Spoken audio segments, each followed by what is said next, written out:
This is the Southside School of Financial Freedom Market Report and Small Account Update for the week ending June 1st, 2024. The market finished lower this week.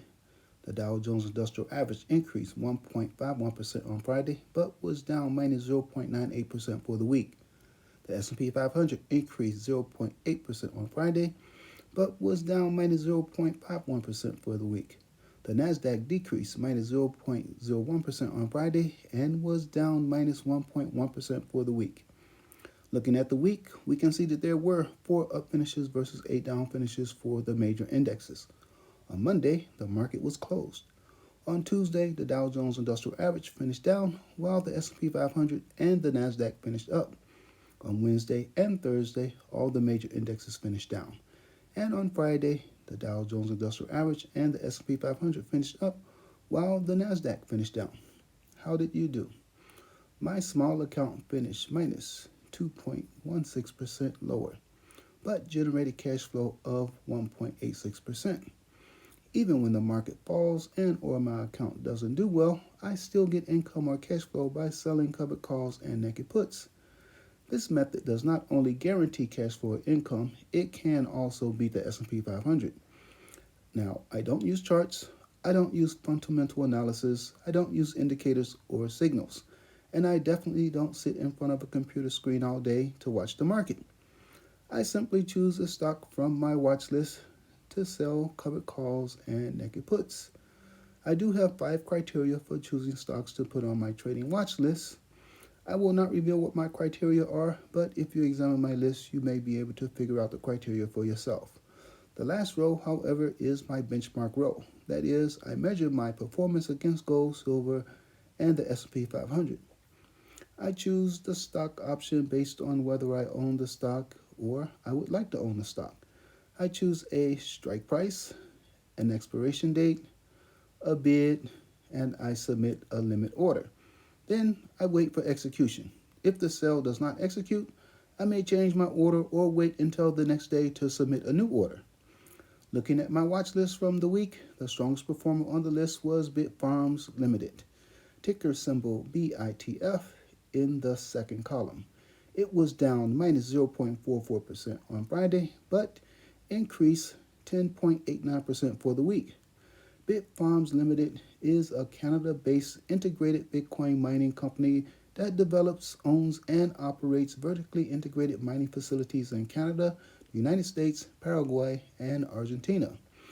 The company primarily validates transactions on the Bitcoin blockchain, earning block rewards and transaction fees.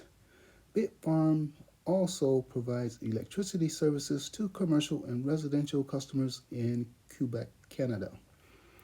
Looking at a summary of results, you can see that Bitfarm has decreased more than 23% year to date. I generated cash flow from Bitfarms this week. I generated cash flow from selling 6 different option contracts, 3 calls, and 3 puts that range from $6.34 to $16.34. So on Wednesday, I sold 2 puts for $14.34 each. And on Friday, I sold 3 calls, one for $6.34, one for $8.34, one for $16.34, and I sold a put for $16.34. That is a total of $76.04, which is not a lot of money, but the account is small, and $76.04 in cash flow was 1.86% of my account value. With this system, this money is free and clear. You can take it out of your account and spend it or leave it in to build your cash balance and or invest it.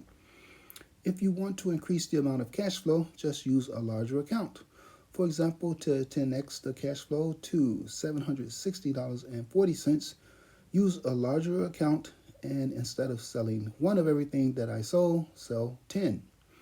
This strategy is guaranteed to produce cash flow immediately and every week that it is applied. However, it does not guarantee the amount of cash flow from week to week, nor the value of your account. The amount varies and the account value varies. Despite the variations in amount and value, the goal is to generate cash flow and beat the S&P 500. And that is what I am openly showing you every week as it happens. Please note, most professional money managers and their strategies do not consistently beat the S&P 500 every year.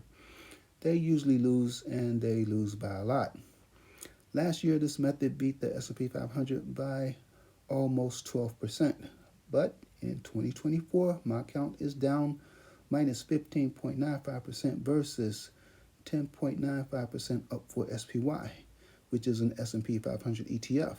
That's a difference of 26.9%, so I am losing to the S&P 500 by almost 27%. It is not unusual to beat the S&P 500 one year and then lose to the index the next year. Will I befall the same fate as most professional money managers?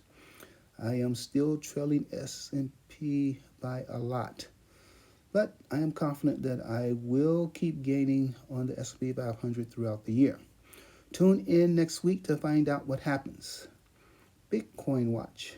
Bitcoin lost minus 1.54% this past week, and it is still in a bull market as it is trading near all-time highs. It is up just over 61% year to date. Some people believe, and I am one of them, that Bitcoin is the most transformative financial asset in 1,000 years. I think the best course of action is to dollar cost average, that is DCA, into the S&P 500 and DCA into Bitcoin at a 30 to 70% ratio. Do that for the next 10 years and up to when you have invested at least $10,000. I may start such a strategy soon. What do you think? What is your strategy? Do you know how to produce cash flow every week and beat the S&P 500? Do you invest in Bitcoin, which again may prove to be the smartest investment of the decade? As you develop, analyze, implement your strategy, please check back to see how my small account performs against the S&P 500 from week to week by liking, sharing, and subscribing. Thank you.